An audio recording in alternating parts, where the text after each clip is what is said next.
The dog and I are down here on the beach, on the sandy beach in the suburb called Sandy Bay. To most people, the place is really a space of urban opulence and maybe nothing super interesting, but of course there's much more to it than that.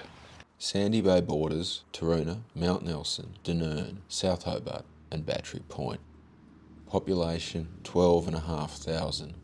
Expensive homes, private schools, recreational green spaces. Of all the suburbs, Sandy Bay has one of the clearest identities. Behind the glinting glass, however, there is darkness. An 1860 depiction of Sandy Bay by William Hentley shows the place as it was then, an area mostly of farming. Within the detail, there is a bridge, and where you find a bridge, you'll find a road. Sandy Bay Road today begins in the middle of Hobart, but it wasn't until the 1830s that that section was created. Before that, what we now know as Byron Street was the start of Sandy Bay Road.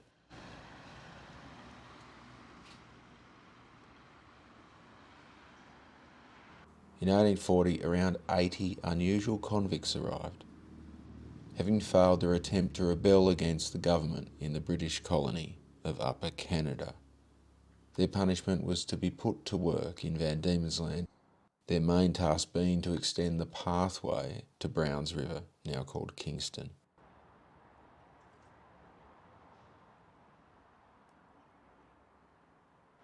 A sandstone marker from that period survives. Inscription states that it is 2 miles from Hobart. In order to pay for the ongoing maintenance of Sandy Bay Road, a toll bar was erected in 1848, placed just south of the bridge across the rivulet there. It collected payments on all traffic that was not on human foot. It remained in place until the 1880s when that system was abolished.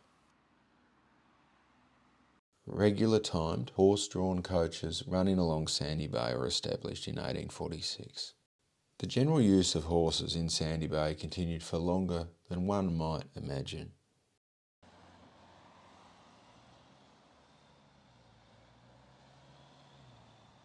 The drinking trough was opened in 1928.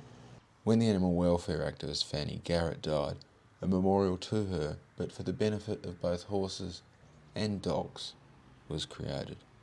The term dumb animals being an old-fashioned way of describing the defencelessness of creatures in terms of humans' requirement to care for them.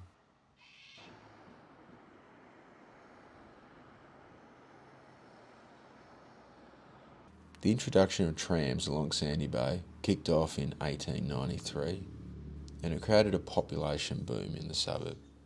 Many of the farms were subdivided for housing, with access from new side streets leading off the main road.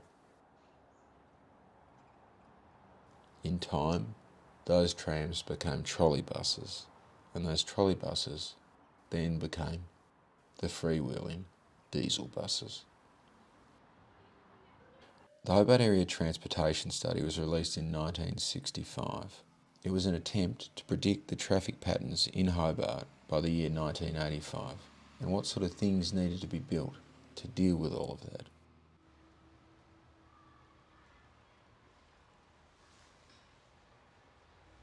The super wide, super leafy Fitzroy Place almost had something built across the top of it.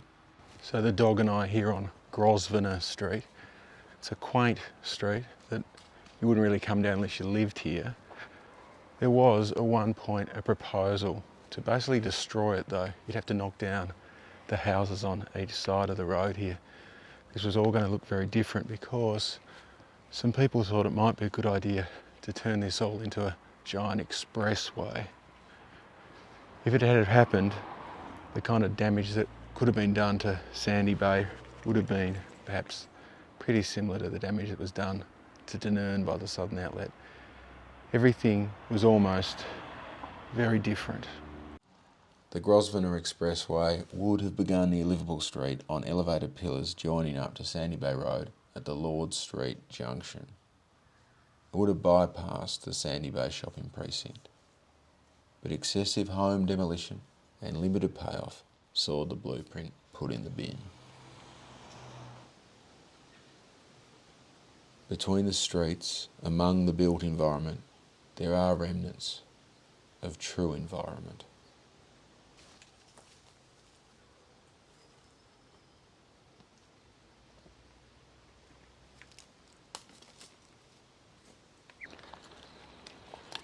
The dog and I are here in Lambert Reserve next to the Lambert Rivulet. Hobart's got a bit of an Indian summer going on at the moment, so everything's particularly dry. As you can see, all the plants around us are grey and screeching out for a drink. The rivulet itself is very low in H2O. The thing about Lambert Park though is that if one was wanting to get some idea about how Sandy Bay might have been before the English showed up, when the English showed up, this might be the place to do it. Lambert Park is right in the middle of Sandy Bay, but it's kind of removed. It's a reserve, so it's not super impacted. There has been some terraformation going on in the creek there. They've tried to make the path go a particular way. But if one was to stretch out the mind and imagine what the vibe might have been like centuries ago, this is probably, when you have the birds making noises on the branches, kind of like what it probably was. In 1922, a new high-level road was suggested, about half a mile inland, roughly replicating the pathway of Sandy Bay Road. The new Highland Road would open up new areas on the hillside for houses to be built, but construction was delayed for decades.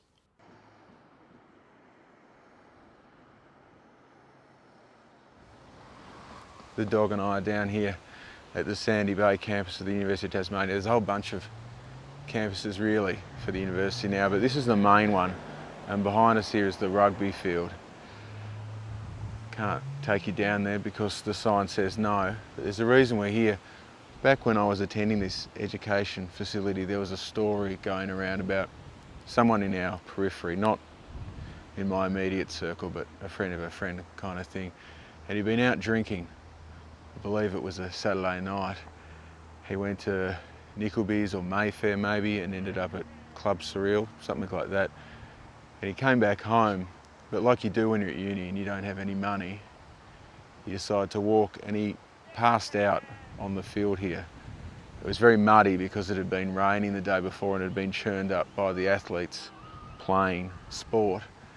Anyway, he woke up, and when he woke up, he had a bullet in his hand, and the story never really made a lot of sense, but maybe it should have. In the 1880s, there were fears of a war between Britain and Russia, something that Tasmania could be dragged into. The site at Sandy Bay was selected for a rifle range because it was on the outskirts of the city, but it was also quite close to the army barracks. Livestock still being kept in the area were occasionally hit by strays. During World War II, demonstrations of weaponry were displayed in an effort to encourage enlistments and to raise war bonds. Beginning in the 1920s, several attempts had been made by the University of Tasmania to build a new campus. They had long outgrown the buildings on the domain from the 1800s. In 1945, wooden buildings were put up for physics, botany and zoology. Huts in the mud, students wearing gumboots to class. By 1954, all the sciences except chemistry were now in Sandy Bay. By 1962, all of the university was united in new buildings.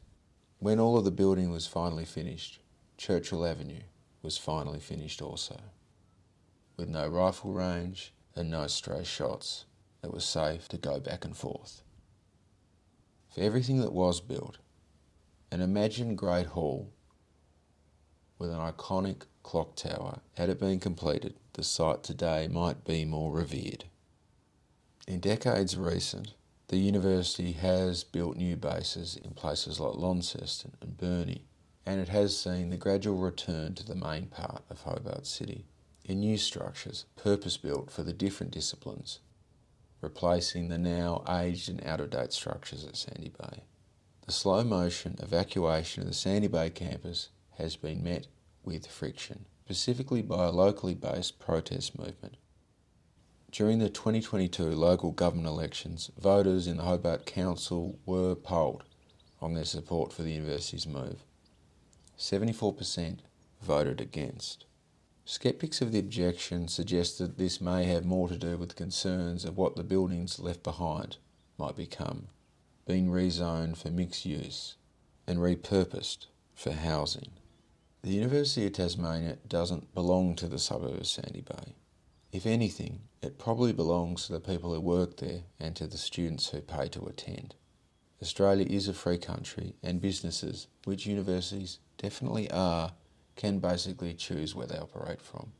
Yet, they do need a compact with the broader public. What happens next? On a long enough timeline, every outcome is possible.